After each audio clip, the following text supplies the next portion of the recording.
Hey, welcome to episode 8 of the Handsy Comprehensive Exam Podcast. I am one of your hosts, Lindsay Oden. This week on the podcast, I interview a friend of mine from grad school named Franklin Howard, a historian of LGBT history and an MA candidate at UNLV. This was a great episode. I really enjoyed how our conversation wandered to several different topics, all within this larger theme of thinking about the Stonewall riots and gay pride. My wife Bonnie handled the co-hosting duties, and that was a lot of fun too. So I hope you enjoy the episode, and let's get it started. Today's episode is brought to you by BuzzFeed. We'll give you 37 reasons to love BuzzFeed, and number 13 will change your life. We'd like to thank BuzzFeed for their groundbreaking investigative journalism, political advocacy, and unending support of the Handsy Comprehensive Exam Podcast. Now on to the episode. Okay, keep all the cats out. Aw. I need some hand. We are ready to go. No, we're not. I need some hand lotion. Women. That's going on the pod. All this awkward silence. It's all Bonnie's fault, by the way. You have no idea who I am, but it's all Bonnie's fault. All right. You don't know who I am yet. You just spoil everything. Okay. All right. Hello. Welcome to episode 8 of the Handsy Comprehensive Exam Podcast. I am your host, Lindsay Oden. I'm here today with my co-host, Bonnie, sitting in the co-host chair today. Hey, everybody. What's up? And we are here also with my friend Franklin, if you would kindly introduce yourself. Sure. Hi, everybody. Like Lindsay said, my name's Franklin Howard. I'm sure we'll get into a little bit about me later, but it's good to see you all, and thank you, Lindsay, for having me. Yeah, you're welcome. I'm happy to have you on here. We've been talking about having you on for like at least a month, if not Franklin, longer. is this your first time? Yeah. Oh, yeah, this wow. is my first time on fancy, radio and All stuff. right, you get your 45 minutes in the spotlight. Yeah, so let's jump right in. What do you do? Well, I imagine like most of everyone you've interviewed so far, I'm a grad student at UNLV. I study gender and sexuality in the late 20th century. I like politics of identity, representation, do stuff with art, literature, race, masculinity, and gay male culture. Great. That's great. And it is your second semester here at UNLV. It is. And so how have you adjusted from coming from undergrad and now you're about to finish up your first year of grad school? Oh, gosh. I remember coming in, it was quite unexpected, the way that expectations change. Sure. The work is more independent, which is something that I really liked. You got a lot more time to read and think on your own. I think I just did really well. I'm starting to get a hang of the sort of the language of everyday use in our discipline in our classes, adjusting to the workload, and I like the discussion-based classroom experience a lot better. Good. And you came from Ohio, right? I did. And you, where did you do your undergrad? I did my undergrad at Ohio Northern University. And then how did you end up at UNLV? Well, I went to a Phi Alpha Theta conference, plug for Phi Alpha Theta, and I met a woman by the name of Dr. Marcy Gallo, who wrote a fantastic book on the Daughters of Bilitis, a lesbian rights organization, and she and I got to talking, and I applied to where she worked. And there you go. And see, and Dr. Gallo, of course, is on my committee as well, and she's your committee chair. She is. And she recruited you. Yeah. And here you are. That's fantastic. Okay, so you study a lot of LGBT history, and so what drew you to study that area of the historical discipline? Well, what got me into it, I did a field school on the island of Malta. I wanted to be an anthropologist for a brief period of time, and I did an interview with a man who lived most of his life in secret.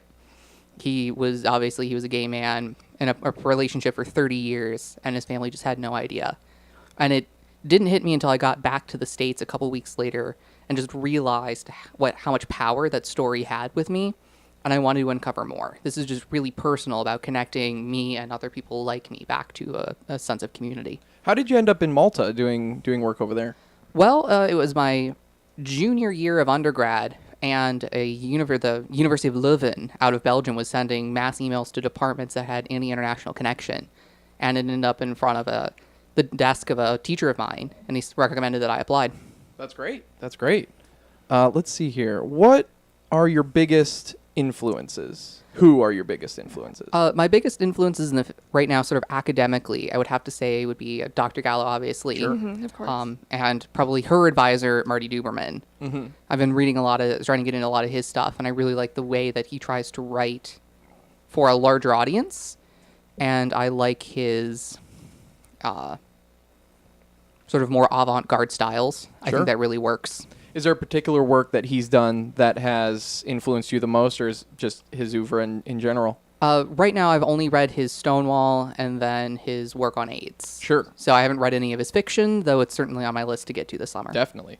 Let's go on then. What is your theory of history? How do you interpret history theoretically, and then what is your methodological approach? What are the kinds of ways that you study history specifically? Sure. Right now, I'm sort of bumping around a lot. I'm playing with a lot of different styles. Mm-hmm. Naturally, we are historians. We get to pick and choose whatever we want. Well, Lindsay, I mean, looking at you, how many times have you changed your major and what you thought you were going to do?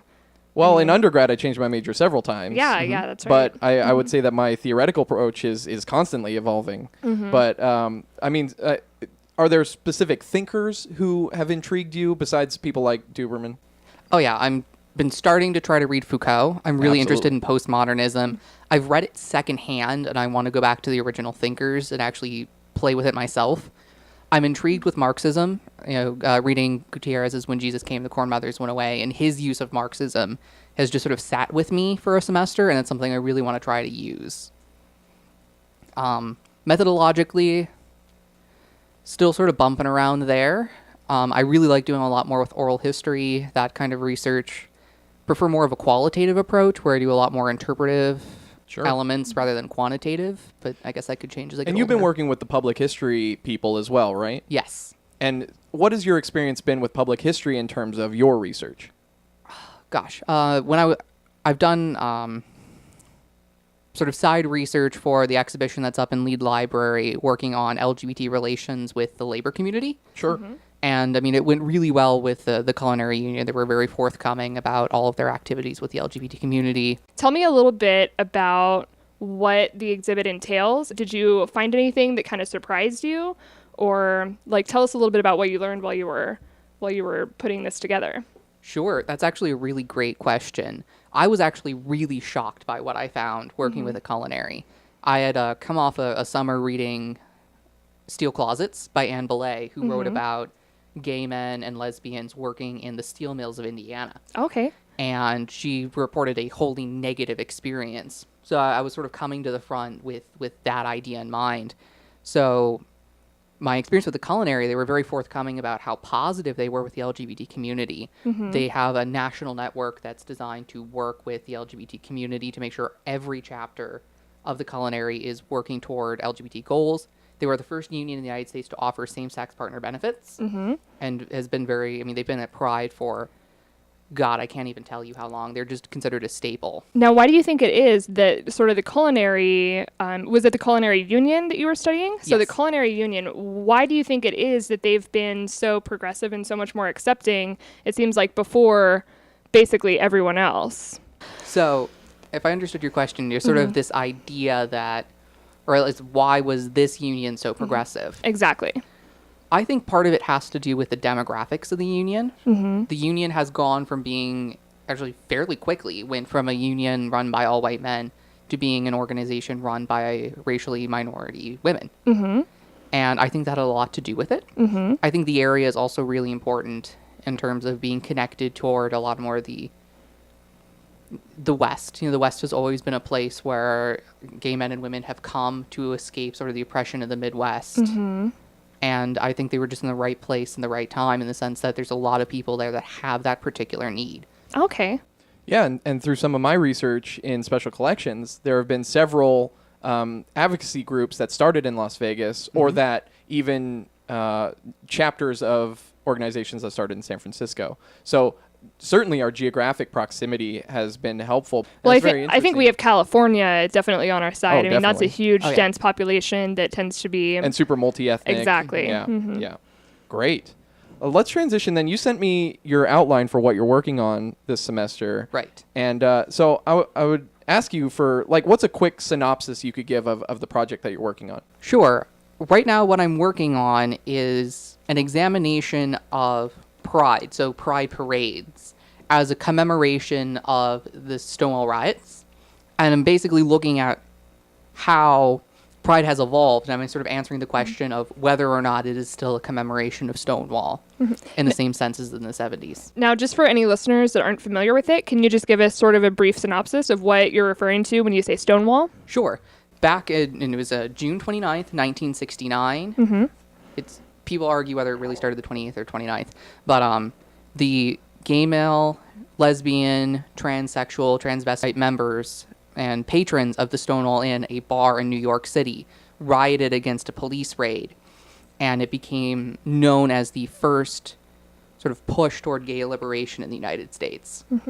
And it serves, I think, in collective memory, and correct me if I'm wrong, but as the kind of watershed moment for gay activism. Absolutely. Okay, and is that a popular portrayal, or is that correct historically?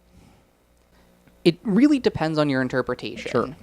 Sure. There was a lot of what we call homophile activism prior to that, and homophile is just a word that academics have put on movements before Stonewall, because we can't call it gay liberation because that was a term picked up in the 70s. Okay. So we're just trying to sort of keep it differentiated. So there were periods of activism by the homosexual communities. And we're thinking Daughters of Bilitis and Mattachine Society, of course. And there were organizations after World War I and World War II of veterans getting together for this type of activism.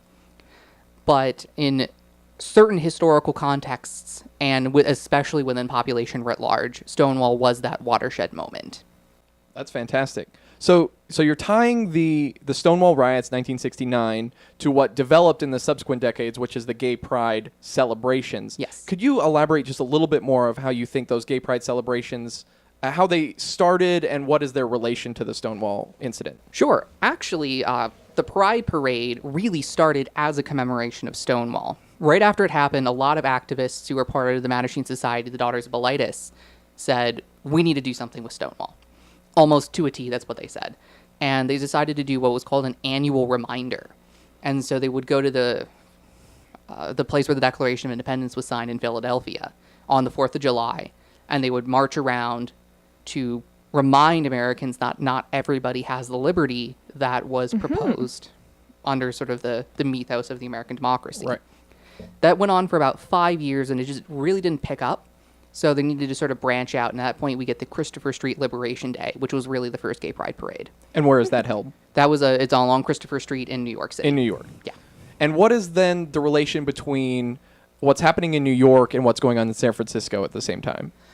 Well, at first, within the first several years, San Francisco was very hesitant to join a lot of the Pride Parade. They considered themselves a larger bastion of the gay community. Right. So they were more hesitant. And it took about 3 to 5 years for them to really get on board. And at this point, after the Christopher Street Liberation Day, they also celebrated gay pride. Great. So what do you think then the Pride celebration means for the LGBT community today? And what does it mean for society at large? I think for the community, it is, in a way, a celebration of their own identity. It's a way to get out onto the street in public and be very transgressive.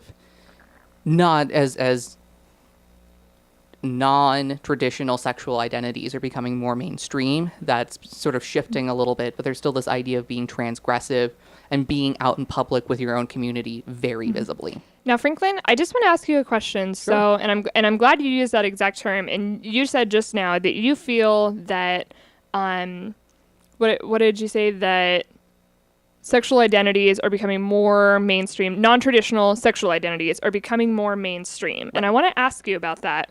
Please do. If it's too personal, feel free to not answer. But I would like to. I mean, I know that as someone with a very different perspective, I would like to think that outside of a very sort of alienated religious sort of group of people, I feel that we're doing a pretty good job of being progressive as far as where our country is at. progress is being made. Okay, progress is being made. Like we got a ways to go, but it's better than it was 10 years ago. Exactly. Yeah, So okay. like as someone with an outside perspective, I would like to think that society is very progressive. What's your experience? What's your take on it? Do you feel like society has been progressive? Have you noticed any differences maybe in the way that people treat you as the years have gone by? I'm not familiar with like how recently you have really fully accepted your identity and come out and all of that. So I don't really know like what the time span is, but And I hope we're not outing you on yeah. the podcast. No, I've the been secret's out, out, since I was everybody. 17, so Okay. So, and I don't know how old you are now. How old are you? 23. 23. Okay, so now 6 years. So do you feel like today, as opposed to 6 years from now, do you feel like society is more progressive and accepting toward you? Or do you still feel like we still have a long way to go? I'm going to agree with what Lindsay said and the idea that progress has been made. Okay. There's been, especially over the last several years, and we're talking like 2-3 years, we've seen a rise in same-sex marriage. Mm-hmm. There's been a greater push. If you go online, there are all kinds of stories condemning parents that do horrible things to their children who come out, and that's really exhilarating. And recently, Obama just came out against conversion therapy. Yeah. Good. Gosh, you jumped ahead, Lindsay. Sorry. I didn't even know that, but okay. Yeah, I mean, he's supported LGBT workers and labor unions very recently. Conversion therapy, it's going. I'm really happy to see a president who's taking a very active stance in this. Sure.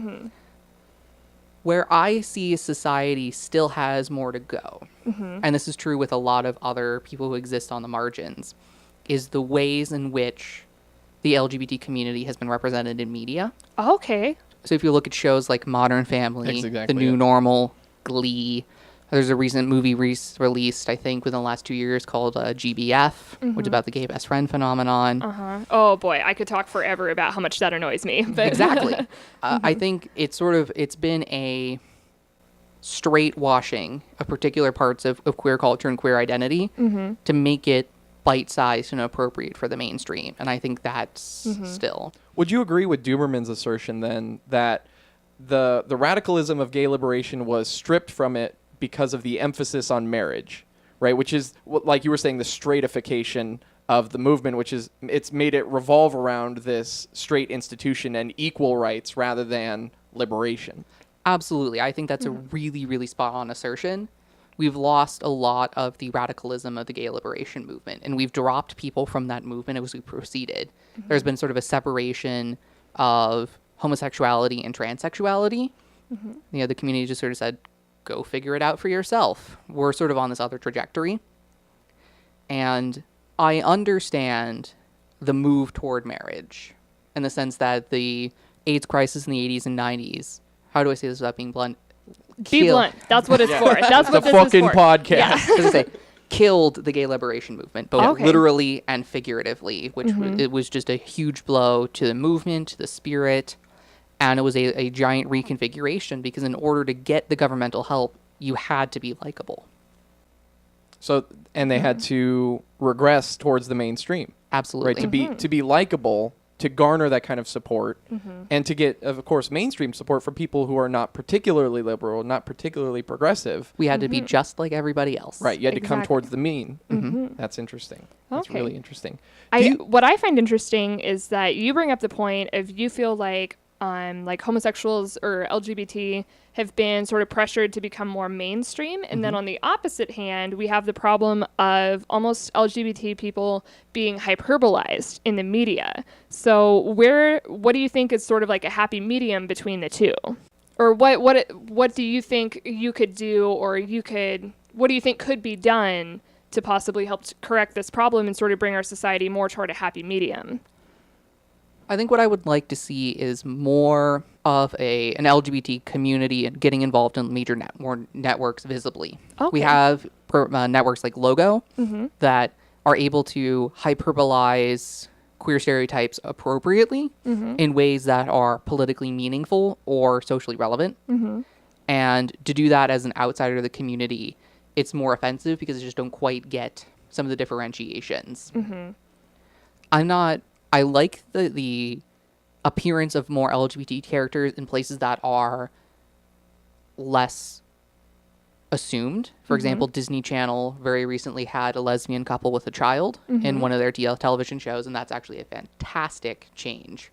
So it's just in sort of reconfiguring how we portray these people. They have different careers, they have different lifestyles. Exactly. So maybe more of a diversification in the media and the way that they're portrayed. That's a really good way to say it too, because I think when the way that we accept the hetero order, which it's progressively less weird for like a white man to date a black woman, right? And when we've come to ignore that as part of their identity, the two of them, right? These two hypothetical people, in the same way, will grow to accept the diversity within the gay community, where it's no longer weird. Like you have, a very broad range of people and all kinds of different identities, just like with straight people, right? Like guys who like different kinds of women, or, and people are so unabashed when they talk about the kinds of people that they like. And it assumes the diversity of the hetero community.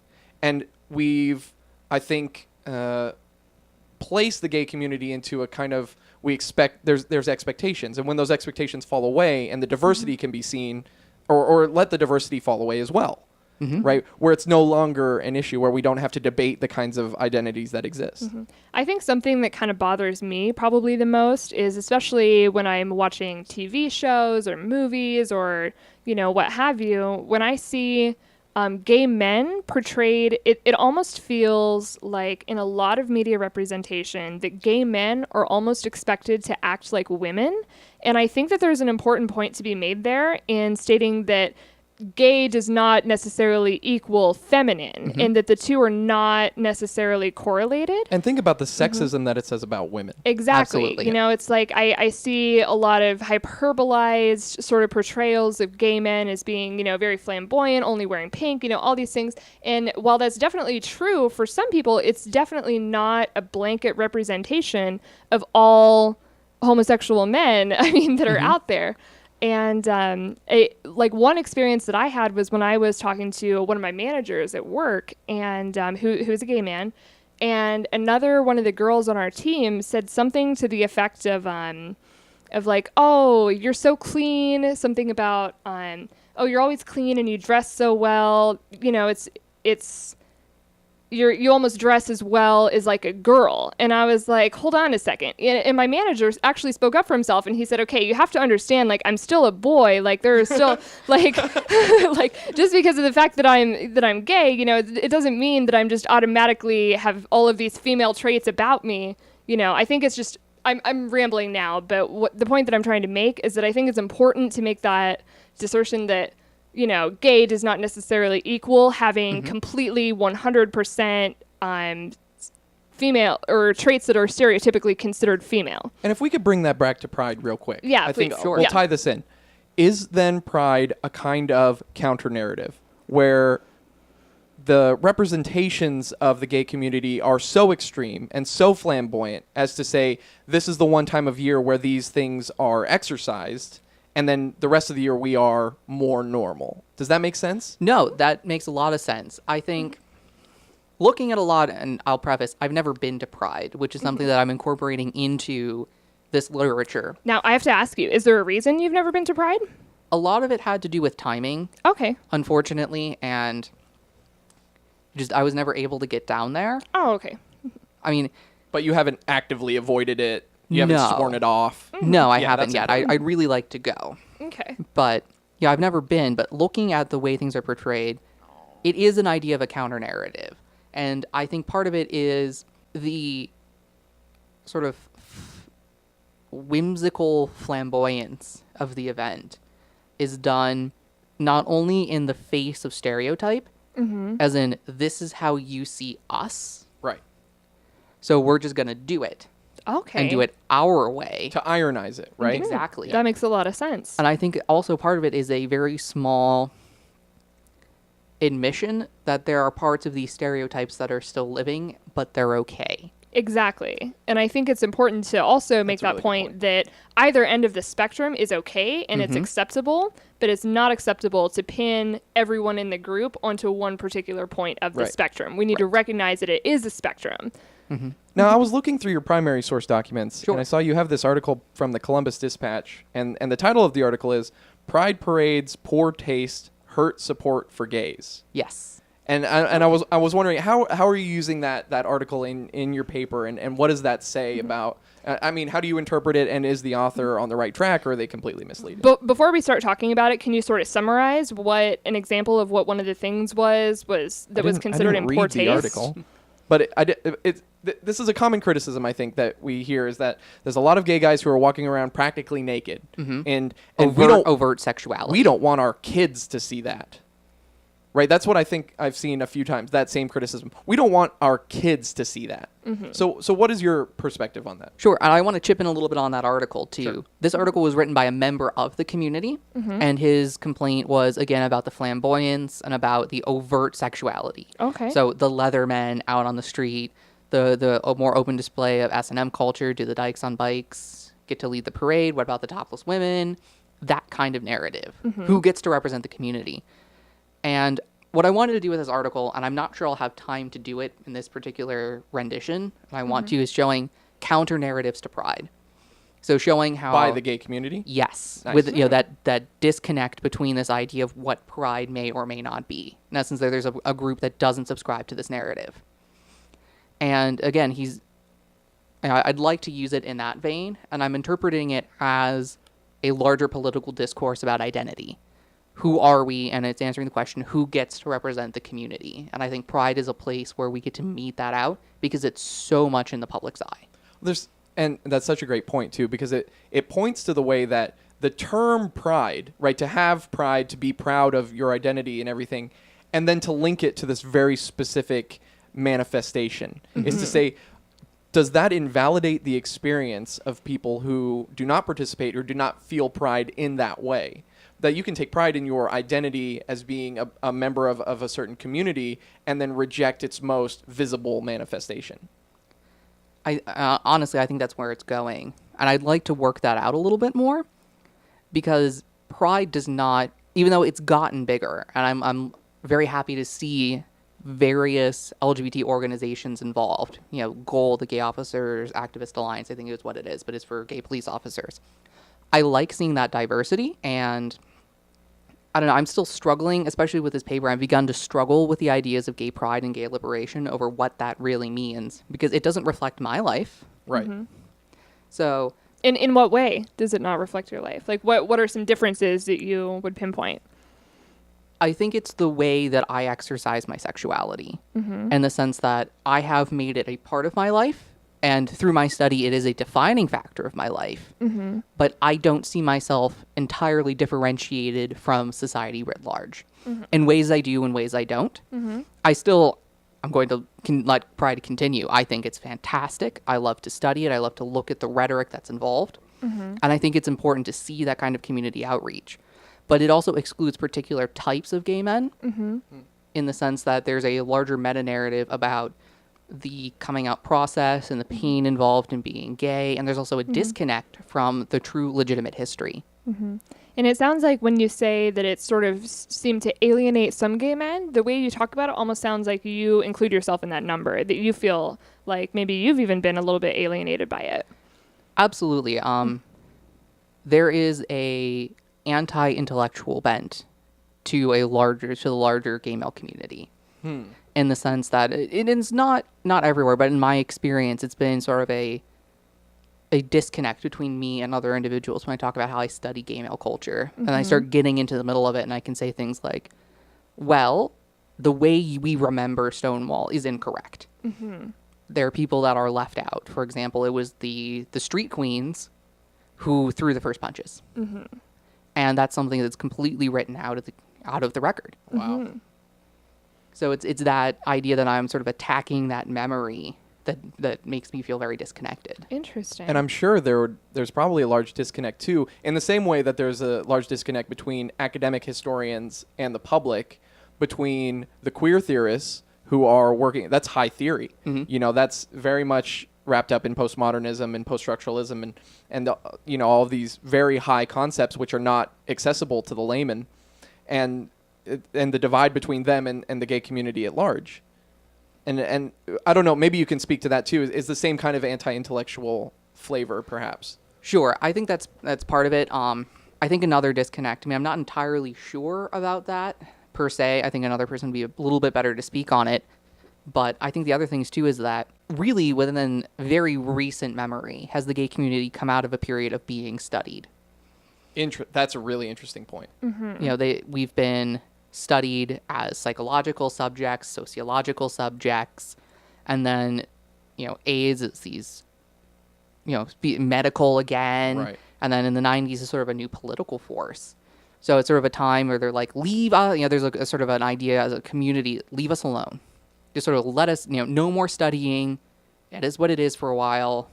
Let us go. That's a really interesting perspective. Yeah. Okay. Let's move on then. You also mentioned the term gay tourism. And so what do you mean by gay tourism? Because I'm really intrigued by this. Essentially, it's tourism that panders to an LGBT community. And in the course of the paper, I'm trying to make it more inclusive. Unfortunately, my experience is mostly with gay men, so I tend to focus more on that. But obviously, gay women are involved as well. And so you also talk, too, I saw in your outline, that there is a kind of capitalist co-option of the movement at this point. Could you give us an example of that? Sure. Actually, I have right now on my laptop the application for the 2015 Columbus, Ohio Gay Pride on how to be a sponsor and vendor. And it's really, basically businesses are chipping in now to sponsor Pride, to get their name in the program. The Las Vegas Pride, I wish I could have brought it. Like, the whole catalog for Pride is just a catalog. It's all these businesses, it's the casinos, all these people talking about themselves and looking LGBT friendly. Vegas is a fairly LGBT friendly town, especially in the tourist areas. Sure. But it's just fascinating the way that it has become, in the material and rhetoric that's handed out, less about the movement and more about sort of getting connected to look socially positive, socially progressive.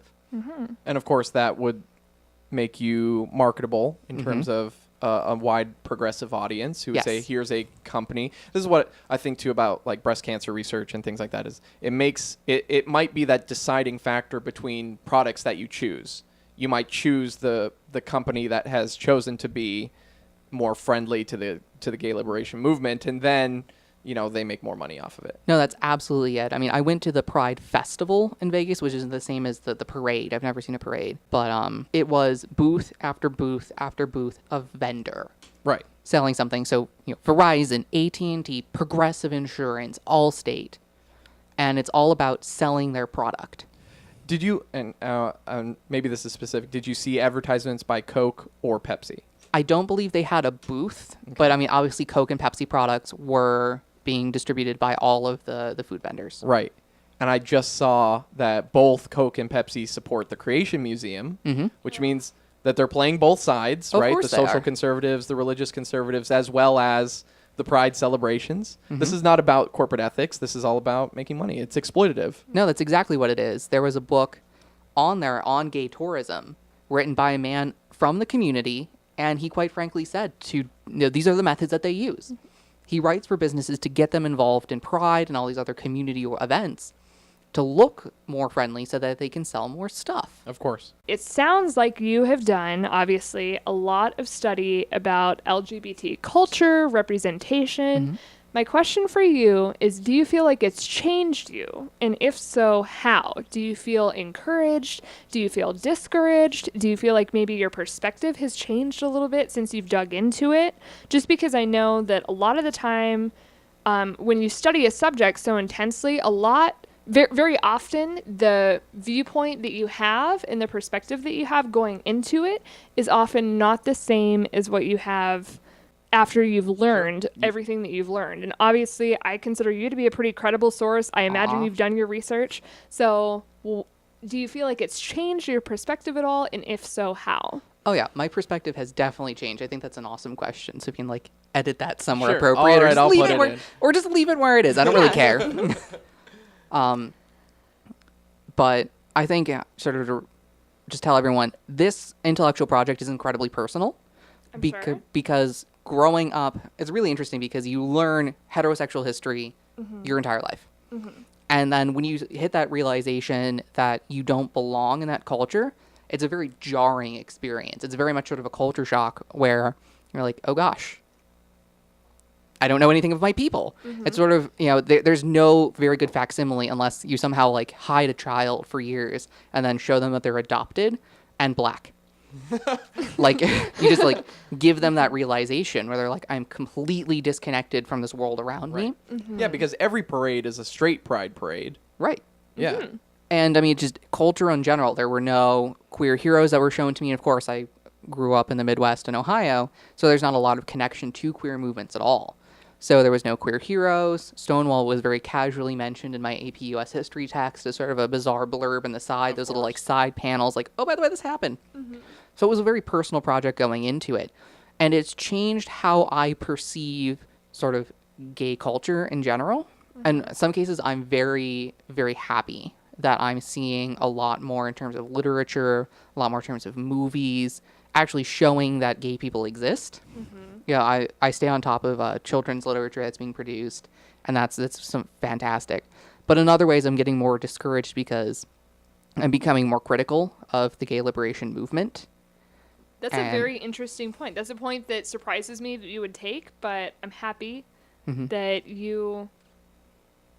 Yeah. I'm happy to hear something that I did not expect. It's always refreshing to sort of hear Good. a perspective that doesn't fall in line with what I would have anticipated. See, now your perspective has changed the more research you do. Yeah, exactly. And don't get me wrong, I'm still getting married, but I'll be very grumpy when I do so out of protest. That's fascinating. Well, I think that's a great place to tie off there. Do you have any other questions? No. Yeah, this has I think we're moving. been fantastic. We're up at 36 minutes already. Cool. Let's take a commercial break, Okay. Absolutely. and then we'll come back and we're going to talk a little bit about BuzzFeed. Yay. All right. All right, commercial break. You could have waited to get your sweater until a commercial break. Sorry, guys. It's kind of chilly in here. Franklin, are you too cold? Mm-mm. Okay. No, I was outside. Okay. This is going really well. This is Good. really I'm good. glad. This is super fun. See, are you glad? You have like the best questions, Bonnie. Thank you. Well, God, I get the bulk, right? And then she gets the quality. Oh yeah. I think you cover the intellectual side and I cover the emotional human side. Well, this is which is like this is why I love having Hannah around too, because she thinks of questions I would never give. So, all right. In commercial. Good deal. Hey, it's Lindsay here at Intermission. You can follow me on Instagram and Twitter at ScreaminVegan. Follow Hannah on Instagram and Twitter at hands_labyrinth. Don't forget to like the Handsy Comprehensive Exam Facebook page at facebook.com/Handsy Comprehensive Exam. Email the show, handsycompexam@gmail.com. Be on the lookout for new music tracks from my music project, Disciplinary Boundaries. Visit soundcloud.com/disciplinary-boundaries. I also just released the first episode of a new podcast project I'm working on called Problematic Thoughts, hosted on the Handsy Comprehensive Exam Network. Check out episode 1 about hardcore music and fans at handsycomprehensiveexam.com/podcast. And of course, follow the Handsy Comprehensive Exam blog at handsycomprehensiveexam.com. Let's get back to the show. All right, and we're back. All right. Thank you. I had one last question I forgot to ask you. Do you have social media presence like Twitter or anything? I'm just on Facebook. Just on Facebook. Look them up on Facebook. Yes. All right. Let's move on now to a segment. We haven't done it in a while, but it's called Contemporary Topics and Takes. Contemporary Topics and Takes.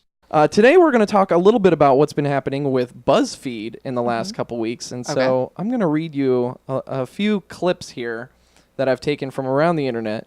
And what happened is recently BuzzFeed removed 2 posts that were critical of advertisers that BuzzFeed has. So a couple authors posted about Hasbro and Dove on BuzzFeed authors. Okay. And BuzzFeed, the editorial staff, posted them and then removed them because they were critical of their advertisers. Of course. And of course, this comes in a long string of journalistic integrity questions for BuzzFeed. So let's go through them real quick. J.K. Trotter for Gawker reported in August of 2014 that BuzzFeed removed over 4,000 posts that were poorly sourced, plagiarized, or didn't adhere to their new editorial guidelines after they received $50 million in investment funding. And Will Oremus in Slate said that there were 39 unsourced listicles, plagiarism, and then this is a quote. Those revelations sparked fresh fury in media circles where retracting a story is viewed as a serious blow to one's journalistic credibility, and to do so without notifying readers is a cardinal sin. Retracting 4,000 posts without telling anyone is simply unheard of. To many in the industry, it smacks of disregard for journalism's basic tenets of accountability. He goes on to say that one of the BuzzFeed head honchos acknowledged that BuzzFeed took the post down without alerting readers. In retrospect, he said, "We probably could have communicated better or handled it better." But he insisted that the purge was not the blatant breach of journalistic ethics that it might seem. To understand why, Peretti said, "You have to remember that BuzzFeed began as a tech company, not a media company." Very interesting. This happened. I have to give them a little bit of credit because I agree that I don't think anybody really takes BuzzFeed, at least at this time. Anybody who's informed about news and the media, I don't think anybody really takes BuzzFeed that seriously. They do.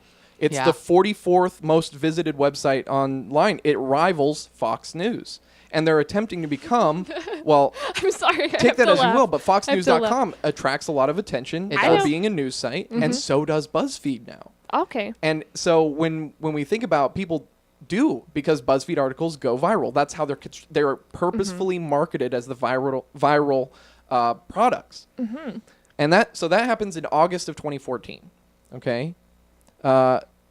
This week, on April 9th, Trotter reported again that an article by Arabelle Sicardi published a post critical of Dove's advertising campaign, arguing that Dove's marketing was purposefully manipulating women's body image insecurities to sell soap as the solution. In a statement, BuzzFeed said, quote, "We pulled this post because it is not consistent with the tone of BuzzFeed." An internal memo that was circulated later that day said, "We've never pulled a post before," which is a lie. They've pulled almost 5,000 posts. So to allege that we have never had to pull a post before for its integrity issues is a blatant lie. We'll move on. Another quote from the internal memo said, "When we write about news-related topics revolving around class, race, and feminism and other heated topics, it's important to show the conversation that is happening or find other people who can give smart and valid quotes to make the point. Which is to say, when a topic is controversial," and this is also a quote, "using our own voices and hence BuzzFeed's voice to advance a personal opinion often isn't in line with BuzzFeed Life's tone and editorial mission. Or in other words, in my opinion, controversial statements about advertisers violate BuzzFeed's ultimate ethos, which is about making money at the expense of controversy." Okay? So let's discuss this a little bit. Sure. I have been an outspoken critic of the mainstream media. And I know you've hated BuzzFeed for a long time. Oh, I've hated BuzzFeed from the beginning. I mean, he's not alone in that. We can get to BuzzFeed's ethos shortly. But what I've often done is I've said that alternative forms of media, like the internet, have given voice to a lot of people who have been excluded by the mainstream media. Not only that, but I think it's much easier for something like a tech company to accidentally sort of stumble into being a news source. I think the fact that the internet exists as a platform for them to sort of broadcast their articles, it probably started out as more of like a blog type.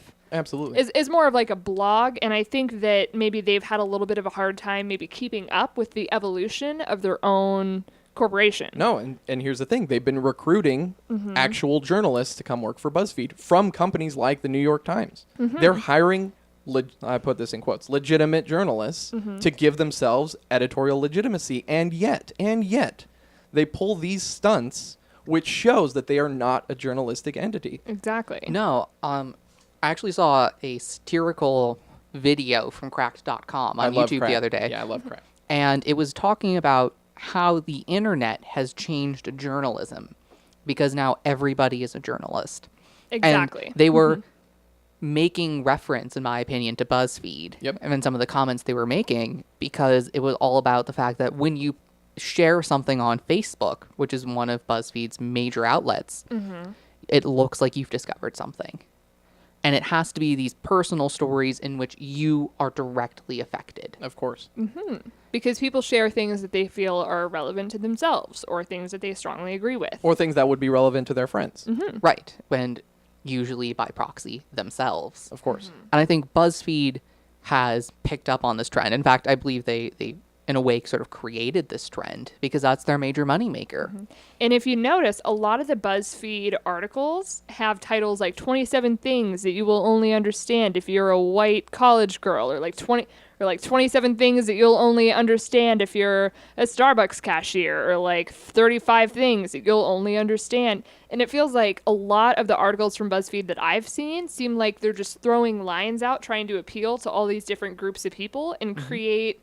It almost feels like they're trying to create a wider audience by making themselves more accessible by having these highly tailored posts, of course, that they feel like, if somebody reads that, and if you go through a lot of the lists, they're not specific things that only affect one group of people. No, and here's the thing, is they're all about creating as many posts as possible because you only need one to go viral that week. Exactly. And it's like it's like the thing with the dress. Remember the dress colors? Yeah. Yes. And it's the exact same thing. You throw hundreds of articles against the wall and you see what sticks, what gains traction, and what gets shared. And I don't want to say it's random because I don't think it is, but when you're throwing out a wide net, eventually you're going to catch something. And the problem that I'm trying to articulate, and perhaps I'm doing a poor job of it, is just to say that this is a money-making endeavor. They are absolutely unabashedly, addressing that. And so, it really bothers me that they get this investment money, this $50 million, and they try to go legit. And then the first couple things they do is absolutely anathema to journalism. Yeah, like right now is the time that they need to be very careful about what they're spreading. And I think right now they're sort of working out a lot of kinks that they should have worked out before they claimed to be a credible jouralistic entity. Again, they're a tech company. Right. I think that's the fact, is that the bigwig from BuzzFeed has given them plausible deniability. And very strategically so. Good for him for doing his job. In the sense that they're not at that time, they were not journalists. These are just wacky hipster tech people that we hire to write things about nostalgia from your childhood that you'll find appealing. And now that they're trying to become legitimate, it's interesting to see this larger journalistic backlash, especially with quote unquote legitimate sources like newspapers getting crushed in the global media frenzy. Absolutely. And here's the thing. As of today, they have put those posts that they deleted back up. Good. And they said that they included the line that says these posts were deleted inappropriately. Good. That's a good word to use, BuzzFeed. It was incredibly inappropriate. How does it? I just want to know, how does an editorial like that make it through the editor's desk to be published, and then you decide to take it down? Well, I think it's a very interesting parallel for those of you out there in the audience who hadn't heard. Dr. Steven Salaita came and spoke at UNLV. He was a gentleman who was hired at the UIUC. Yeah, University of Illinois Urbana-Champaign. A university to work in their indigenous studies. He does indigenous history. He posted comments on Twitter that were incredibly critical of the Israeli government, and due to inappropriate donor action, lost a tenured position before he was even able to start. Right. So I think what happened at BuzzFeed could be a very interesting parallel in the sense that the editor saw it as academic liberty. It was academic freedom to write about these things in the way that these individuals did. It was the freedom of the press. And it was the donors to BuzzFeed, or in this case, investors, who got involved and changed the system. So it's, again, corporations getting involved in our civil liberties. It makes me think of that it wasn't an editorial decision. It was a decision that came down from the CEO. Oh, I can only imagine that. The guy who's in charge of the money, drawing the lines about the people who are in charge of the content. I mean, it may not have come from the CEO, but it would have at least come from their quality control, damage control sectors. Their PR people or whatever. The people where Dove said something like, you got to pull this article down. We sponsor ads on your site. Right. That's sensorial control. That's in the hands of Dove and the hands of the money makers rather than the content producers. Absolutely. I do feel very bad for the people at BuzzFeed who had to pull, because in essence, they're just doing their jobs. Good on you for the PR people for doing what we pay you to do. That's why the articles are back up, in my opinion, because now they're controversial and they're going to drive traffic to the site. Oh, of course they are. Everyone's going to want to see it. I think BuzzFeed has really stumbled on a new media model, which is to publish something, pull it, let it get controversial, and put it back up. Do you deep down suspect that this was their motive all along? No, I deep down suspect that they reposted these things, though, for this reason. To garner attention. Yeah. And, okay. Because if they really wanted the problem to die, they wouldn't have reposted the original articles. If they honestly thought it violated their editorial tone, like that was the thing. It was not about it attacking Dove, right? You focus in on their memo. It's not about attacking the advertisers. The advertisers are never mentioned in that memo. It's about the tone of the article. It's to say that the tone of the article is incorrect, not the content. Well, I'm almost wondering if saying it wasn't about saying it was about the tone is in fact a small allusion to the fact that larger bodies had issues. It's absolutely a euphemism for that. Right. It's filling in that blank. It's to say, you can't attack our advertisers. They can't say that out loud. And the thing is, they released their internal memo on Twitter so that everybody could read it. It's in fact, it's a press statement. Oh, right. There's no way that this is internally coherent with what they were telling people inside the corporation. This is what they wanted everybody else to see. Hey, look, we passed this around. This is about tone. This is about BuzzFeed's voice. BuzzFeed's voice. What does that even mean? You're hiring a bunch of different individuals to write content for you, and you want to say you have BuzzFeed's voice? Well, that's been a running trend in journalism. Of course it is, yeah. So when somebody says something that the New York Times doesn't like, it goes against the voice of the New York Times. And I think that's something that we consider writ large to be true, that when somebody goes to write for an entity, they are not themselves. Unless there are particular types, like Andy Rooney. Andy Rooney could get away with whatever opinion he had that day. But he was a very special person in sort of the American media culture. Well, and they cordon him off, right? They say, hey, Andy's about to give his wacky opinion. Yeah. Right? So they set it up. There's a paratextual element there. Is to say, like, this is going to be wacky. This doesn't... Oh, this reminds me of DVDs. They say, the comments and the commentary do not necessarily reflect. Yeah. Right? Yeah. And this is exactly one of those moments, which is to say, you give your authors broad editorial control only to squash them, which is to say, we know BuzzFeed's ethos. It's about the money. It's never been about the content. Ever. No. They don't care about quality. It's about quantity. It's about raising money. It's about clicks. Clickbait. That's where that term comes from, is these damn BuzzFeed, I'm going to call them really loosely headlines. 'Cause they're not headlines. No. So I'm glad that I think both of your points are well taken. If you have anything to add, let me know. But we can go on to the lightning round. Sure. Sure. We're at 52 minutes right now. Wow. So Awesome. Lightning round. along. All right, let's go ahead to the lightning round now. If you would kindly give me five numbers between 1 and 30, and I'll have you know I updated question number 1 if you wanted to do that one. All right, let's do number 1. 1, 14, 14, 28, 28, 11, 11, and 6. 6. All right, question number 1. Lightning round. If the NSA had tapped your webcam, what would they be horrified to see? Oh, God. Oh, God. Me personally, I think it would be extremely boring because I've seen webcam videos of myself before when I'm like on my computer messing around or whatever. My face is just blank. There's like no emotion. If you just want to watch me not emote for like 4 hours in a row, please tap my webcam. Okay. I think for me, I think what we find most horrifying, the facial expressions and movements I do when I think.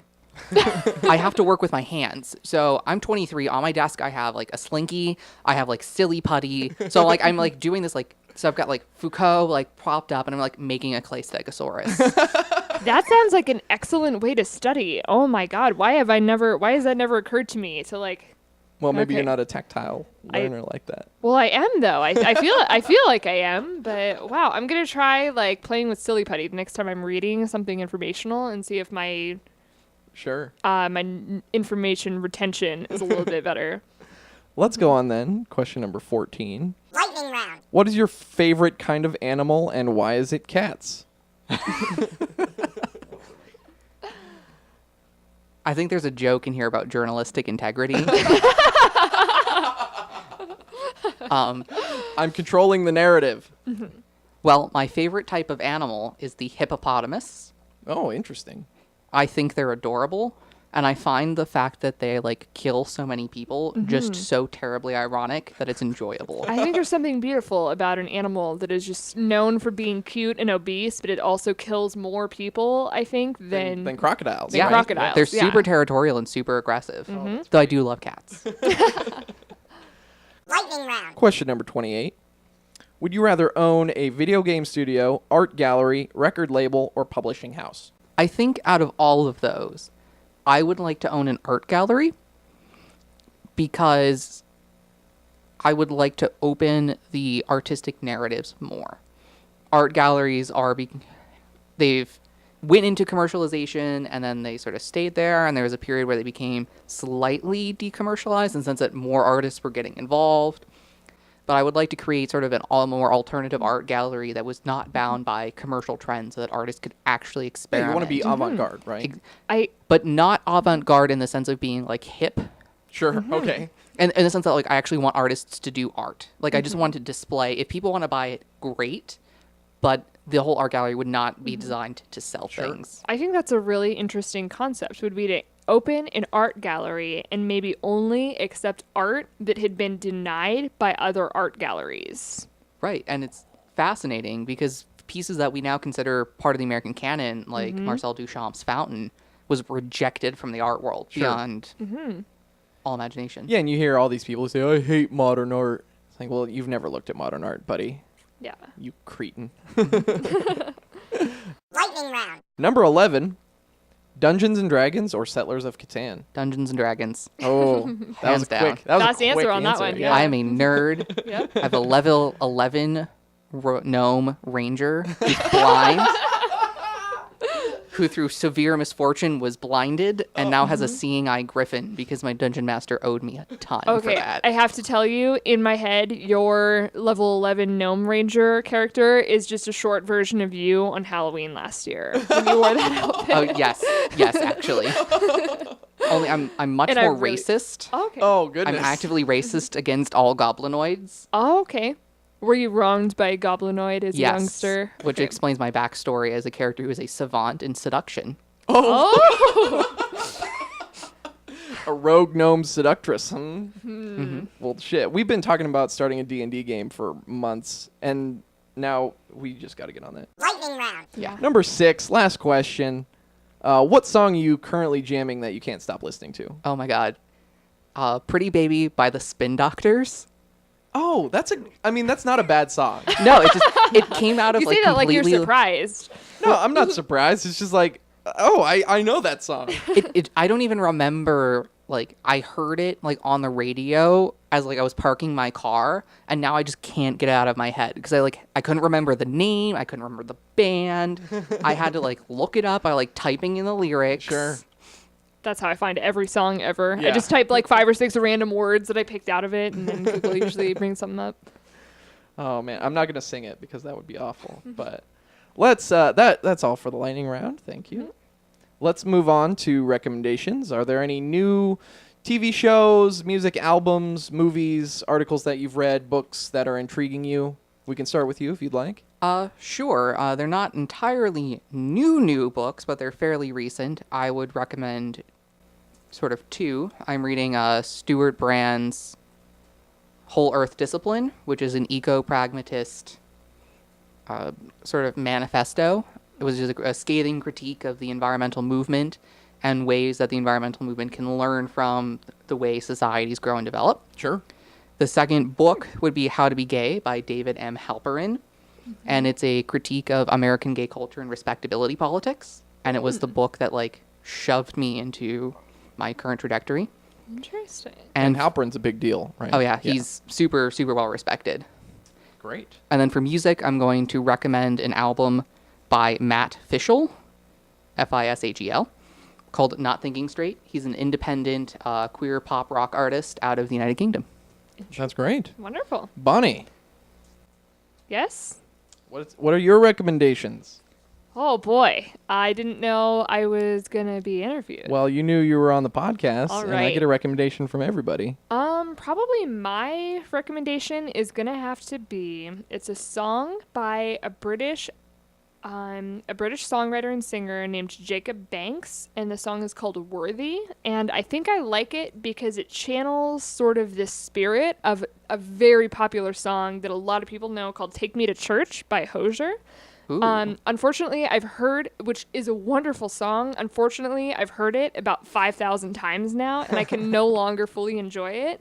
But I love that I've recently stumbled upon this song that sort of like channels the energy of it without being the actual song. So I find it very similar in a lot of its qualities, but I almost feel like I've rediscovered Take Me to Church because now I have like a new sort of like gospel jam that I can sort of rock out to without the repetitiveness. So See, I would recommend that for anybody that likes the original Take Me to Church. I have enjoyed Take Me to Church, and because I don't listen to the radio, it's completely not overplayed to me. I've probably heard I it like loved it. 6 times in my life. Let me tell you, I loved it like the first 500 times probably, but after that there was a pretty sharp decline. Dangers of working in retail. Yes, exactly. Awkward segue. Speaking of BuzzFeed, my recommendation...